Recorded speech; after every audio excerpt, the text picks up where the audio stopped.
Modern luxury meets Weatherford charm.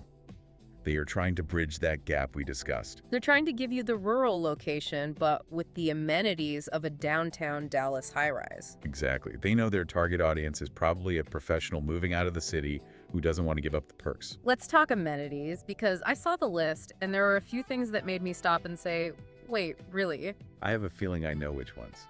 The golf simulator. It is a standout feature. I mean, you're in Weatherford, you've got land everywhere, there are actual golf courses nearby, but they still put a golf simulator inside the complex. That screams lifestyle to me. It does. It signals a very specific demographic. They are targeting active professionals. I mean, think about it. It's July in Texas. It's 105 degrees. You're not playing outside. You want to hit some balls, but you don't want a heat stroke. It creates a third place inside the building. It's not just about golf, it's a social anchor. That's true. It's a place to hang out. And speaking of hanging out, they also list a pickleball court. Of course they do. Pickleball is mandatory for any new development now. It is taking over the world, but again, it's social. Exactly. In a car-dependent suburb where you don't walk past your neighbors on the sidewalk, these amenities are crucial for community building. You need a reason to get people out of their cars. And pickleball does that. The golf sim does that. And for the wellness crowd, they have a 24-hour fitness center and a resort-style pool with grilling stations. Which is pretty standard for luxury, but essential in Texas. If you don't have a pool, you are miserable for 3 months of the year. No question. And for the pet owners, I saw a leash-free pet park and a pet spa. A pet spa is a hugely underrated feature. You think so? Oh, absolutely. If you have a dog and you live in an apartment, trying to wash a muddy golden retriever in a standard bathtub is a nightmare. Oh, I can only imagine. A dedicated dog wash station, that's a marriage saver. Now let's go inside the units, because the source mentions high-end finishes. We're talking stainless steel appliances, quartz countertops, keyless entries, and under-counter wine refrigerators. That is the detail that caught my eye. Right, an under-counter wine fridge. That is a very specific flex. It tells you exactly who they want living there. They aren't just looking for someone who needs a roof. No. They are looking for someone who values entertaining. Someone who comes home after that 45-minute commute on I-20, drops their keys on the quartz counter, and grabs a chilled Chardonnay. It's aspirational. Totally. It elevates the perceived value. We need to give you the insider tips for the hunt. If you decide to go check out the Oxford or any place in Weatherford, what should you be looking out for? There are 3 practical tips from the relocation guide that are crucial here. And honestly, these apply to any apartment hunt, but they are critical for Weatherford. Okay. First, the noise factor. Because of the highway. Remember, the Oxford is at 209 I-20. It is on the frontage road.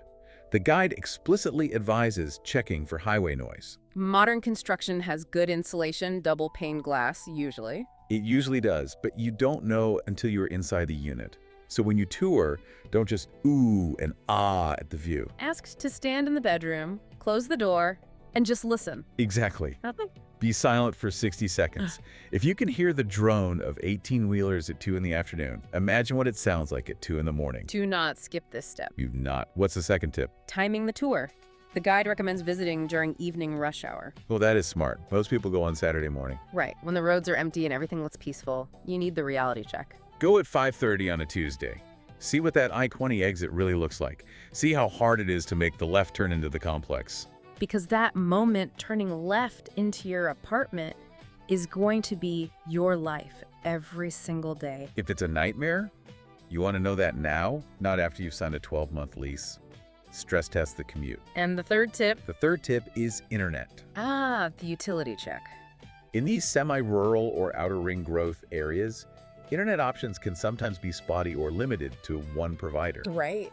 The guide suggests verifying the internet options before signing, especially if you plan to work from home part-time, which a lot of people do now to skip the drive. You don't want to move into a luxury apartment with dial-up speeds. It happens more often than you'd think. Available doesn't always mean high speed. Verify the provider and the speeds for that specific building. So let's bring this all together. We've looked at the peaches, the traffic, the wine fridges, and the math. Who is this move really for? If we synthesize all the sources, the picture is pretty clear.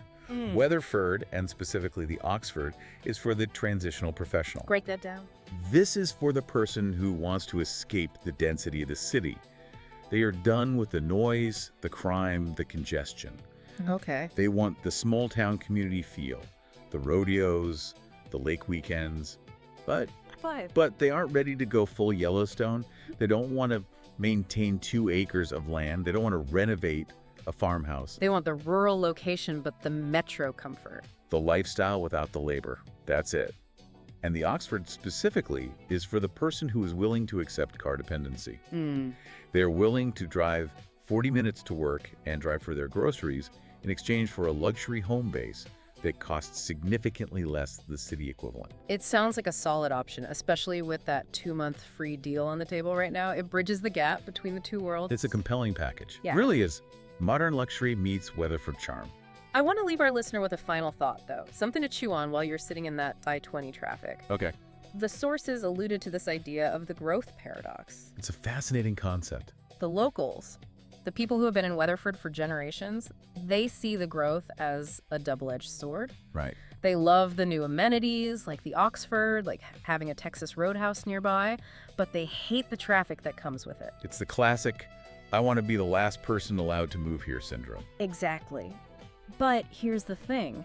If you move there, you are the growth. You're part of it. You are the reason there's a new golf simulator, but you're also the reason there's another car on I-20 at 8 in the morning. You are the traffic.